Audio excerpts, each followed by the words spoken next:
இந்த வீடியோவில் lining blouse side பிசிறு இல்லாமல் எப்படி ஜாயின் பண்ணுறது அப்படிங்கிறத பற்றி பார்க்கலாம்.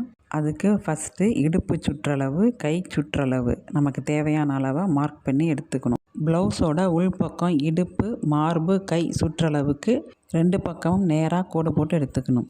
அந்த லைனை மேட்ச் பண்ணி ப்ளவுஸோட வெளிப்பக்கம், அதாவது நல்ல பக்கம் எட்ஜில் ஒரு தையல் போட்டு எடுத்துக்கணும். தையலுக்கு வெளியே இருக்க எக்ஸஸ் துணியை கட் பண்ணி எடுத்துடணும்.